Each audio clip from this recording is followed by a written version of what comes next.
Headlander is a sci-fi metroidvania style game which, as the name suggests, is all about landing your head on things.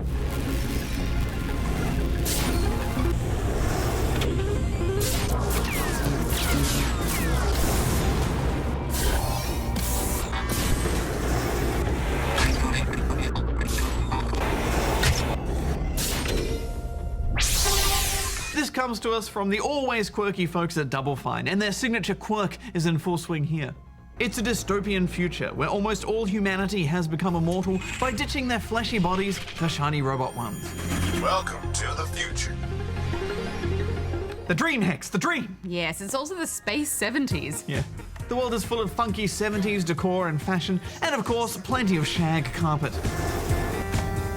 Oh my. Sci-fi in the 70s is a great combo, isn't it? Yeah, I think they nailed the look and design of it all, and the synthy music is just great.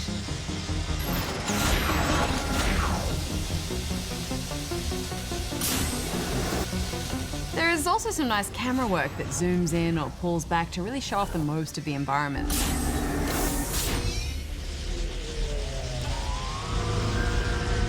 So you play as Headlander, a person who's woken from stasis by a mysterious voice who informs you you're probably the last human left. Well, you're the last human head left, at least. Y'all gonna need yourself a body.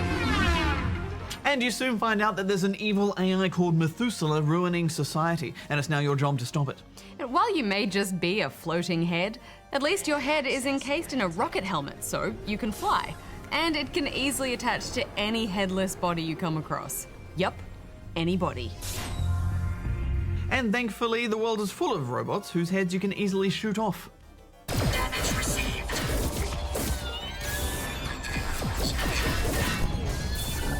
Or you can use your helmet's inbuilt vacuum to pull their heads right off, leaving their body wide open for you to land on and take control of.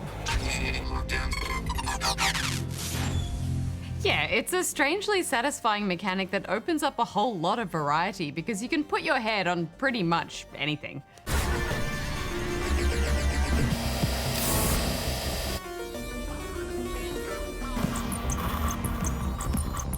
Mostly though, you need to take control of what are called shepherds, which are kind of like the police of this society.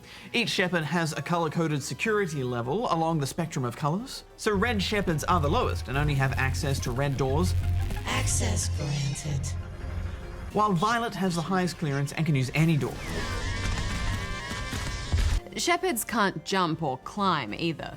So there's a bit of a puzzle-solving element in flying your head around to find a shepherd in the right place with the right clearance to let you progress.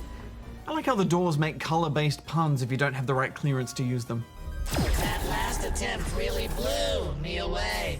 I did find it a little bit tedious having to backtrack to find another body with the right access if your body blows up. And they will blow up a lot because there's a lot of pew-pew action in this game. Yeah, the combat is fun, but it's a bit messy.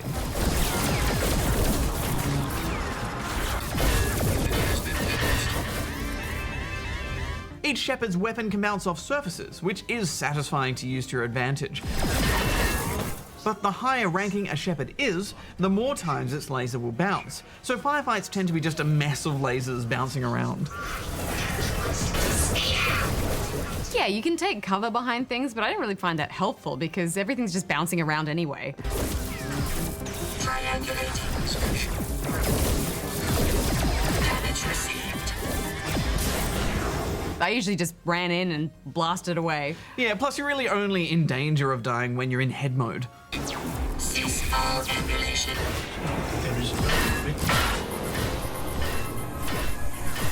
And if a body you're in dies, you just fly away and get a new one, so it's easy to play this fast and loose. Yeah, I did like how some shepherds have different guns, like split beams, and especially the ones that shot in crazy fractal patterns. I think they could have done a better job with the upgrades. As you explore, you'll find hidden rooms that give you some extra health, or more energy for your helmet, which you use for shields and boosting around, but they give you a pretty insignificant improvement. There are some new Spectrum Shepherds terrorizing everyone, and somebody needs to stop them. You'll also find chunks of experience points and XP from missions and side quests that you can spend on improvements and abilities, like recharging health or stronger melee attacks, for example. But none of them are game changers, and that's a hallmark of metroidvania kind of games, so I missed that here. I don't know, I thought some of the upgrades were kind of cool. Like the one that lets you turn discarded bodies into turrets. Or turn anything you pick up into explosives. I didn't really end up using those abilities much, and there isn't any equipment or other abilities that open up new areas, so there's not really much exploration, and that's what I like from these kind of games, so it all just felt a bit linear. Yeah, I mean, I know what you mean, but I just don't think that was really an issue. I didn't mind having it a bit streamlined and that it just directed me through the story. I marked the satellite control terminals on your miniscan. But that does mean it's a little short for a metroidvania style game. It took about 6 hours to finish, and that was nearly 100%ing it. But we should wrap this up. Final thoughts? Well, it may not be very deep, but that's not necessarily a bad thing. I love any game that has a good sense of humor, and I had fun with this, so I'm giving it 3 stars. Yeah, I was actually surprised by how much fun I had with this. I really loved it, and I had a smile on my face the whole way through, so I'm giving it 4. Blue is the color of power and rotting flesh.